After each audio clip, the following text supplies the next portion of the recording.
உத்தரப்பிரதேசம் லக்னோவில் சமீபத்தில் ஒரு தீ விபத்து நடந்துச்சு. நம்மளாம் பார்த்தோம்.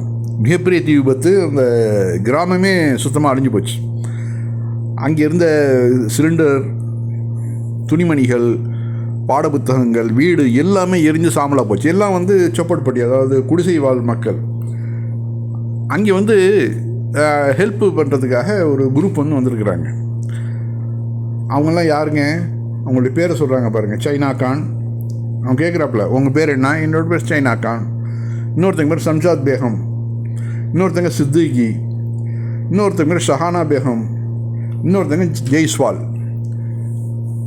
இந்த 5 பேரும் சேர்ந்து நிறைய பிஸ்கெட்டு, பால், துணிமணிகள், பிள்ளைங்களுக்கு சட்டை, பாடப்புத்தகங்கள் எல்லாம் கொண்டு கொடுத்துருக்குறாங்க. இங்கே மதம் பார்க்கவே படலை.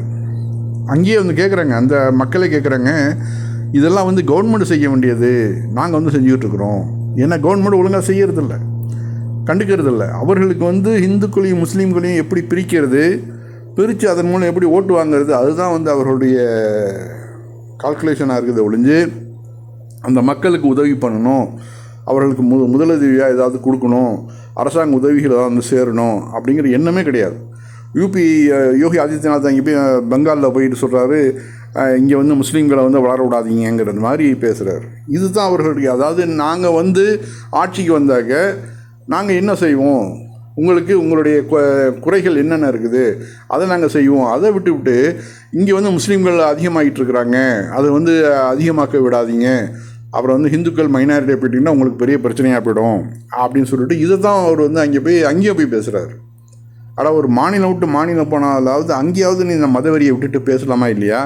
யோகி ஆதித்யநாத்துக்கு அதை தவிர வேறு எதுவுமே தெரியாது. ஏன்னா ஹிந்து முஸ்லீம் எந்த அளவுக்கு பிரிஞ்சு இருக்கிறாங்களோ அந்த அளவுக்கு மோடி, அமித்ஷா, யோகி ஆதித்யநாத் இவர்களுடைய அரசியல் வாழ்க்கை ஓடிக்கிட்டு இருக்கோம், ஜெகஜோதியாக இருந்துகிட்ருக்கோம். என்றைக்கு இந்துக்களும் முஸ்லீம்களும் ஒன்று சேர்றாங்களோ அன்னையோடு முடிஞ்சு போச்சு இவர்களுடைய அரசியல் வாழ்வு. அதான் நம்ம பார்க்குறோம். இதை நம்ம மக்கள் புரிஞ்சுக்கணும். இப்போ உதவி பண்ண யாருங்க? யாரும் மதம் பார்த்து வரல, யார் ஜாதி பார்த்து வரல. அந்த மக்களுக்கு உதவி புரியணும். அந்த மக்கள் ரொம்ப, அதாவது அன்றாடங்காட்சிகள், அவர்களுக்கு ஏதாவது செய்யணும்னு சொல்லிவிட்டு அங்கேருந்து அவர்கள் அந்த அமௌண்ட்டை கொடுக்குறாங்க, பணத்தை கொடுக்குறாங்க, பருப்பு வகைகள் கொடுக்குறாங்க, அரிசி கொடுக்குறாங்க, துணிமணிகள் கொடுக்குறாங்க. இதெல்லாம் அரசாங்கம் செய்ய வேண்டிய வேலையை இவர்கள் செய்கிறாங்க, தன்னார்வ தொண்டர்கள் செய்கிறாங்கன்னாக்க அப்போ எந்த அளவு அங்கே அரசு வேலை ஊபியோட யோகி அரசு எந்த அளவு செயல்பட்டு இருக்குன்னு நமக்கு தெரியுது இதுலேருந்து.